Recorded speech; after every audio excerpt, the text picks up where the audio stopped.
The smooth, the urbane, the highly humorous and the loving David Walliams. Right now. Loving? That's nice. Well, I always think of you as a loving person. You love people and you've got time for people, and this is true. Anybody who stops David Walliams in the street, he'll talk to them at length, he'll engage with them. I'll bore them. That's the thing. I'll bore them until they leave.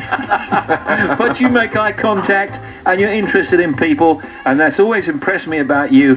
And you do a good little bit of acting here and there, and you're quite funny. Oh, wow. Quite funny.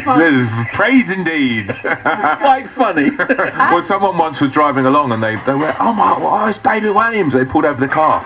And they said, I came to see you live at Hammersmith. I said, do you enjoy it? Yeah, it was all right. I thought, don't pull over to freshly speak to me if you thought it was all right. That's how British you are. I've also heard, like, yeah, I saw the show, yeah, I laughed out loud. Yeah, that was the idea. Now listen, comedian, actor, endurance athlete, fundraising machine, and novelist David Walliams is the author of 3 best-selling children's books, The Boy in the Dress, Mr. Stink, and Billionaire Boy. Now, David's got an hilarious and moving new book, which is called Gangster Granny. Tells the story of Ben, a boy who's bored beyond belief when he's made to stay at his grandma's house. But that's not all, because something happens. He finds out a few things, and we'll tell you about that in just a moment. First of all, obviously, I'm going to talk about the swim. I mean, why? Are you all, well, yeah. Yes, exactly. Why? Why? Well, I've been on lots of trips with Comic Relief and went to Kenya on one. And when you see the great work they do, like in the field, you want to do something. And I thought, well, you know, I'm not bad at swimming. This is something I can do. What's longer than the Channel? Well, the River Thames. It's like about 10 times longer. Yes. And I thought, oh, maybe I could have a go at that.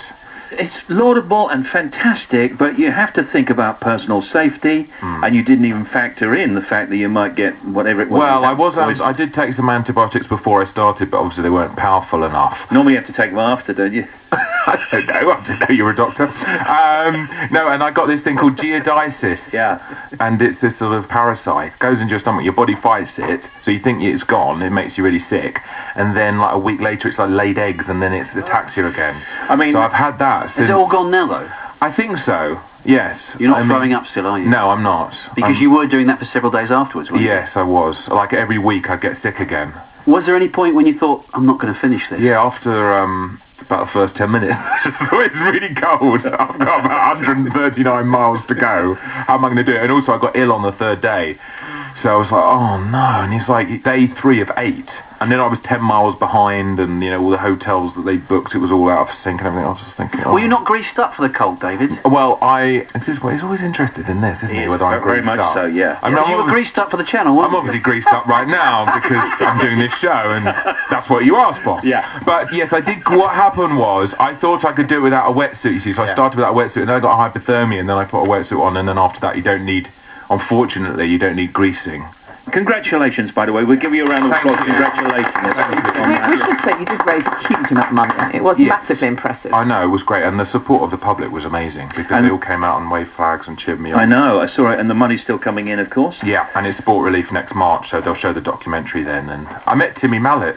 Did you? Are you okay now? I met him twice, in Marlow, and then the next day in Cookham. And he still wears that stuff, doesn't he? Yeah, he wears all the jazzy stuff. And my wife's Dutch, and so she doesn't, didn't grow up in English. She doesn't know who a lot of people are. And trying to explain to her who Timmy Mallet was. Not possible. Well, he has this mallet and hits children with it, but it's foam, and he goes, blah. And what? It was difficult to sort of convince her that he was on television doing that. Yeah, just say British eccentric. I mean, this is what he is, isn't it, really? Let me just ask a couple of things. The show at the airline you and Matt are doing, when's that next one? Well, it's coming out on DVD very soon. I know that, but, well, at the moment we're doing different things, but we might come back together and do another one. Okay. I don't know. Would you like to see another one? Yeah, of course we would. Yeah, of course we would. Thank you. Wall of Fame, that's the Sky One thing, right? Funny show? Funny show. Thank you. Did you see it? Yeah, I did. Is it still going? Yeah. Oh, so how many shows are you doing? 300.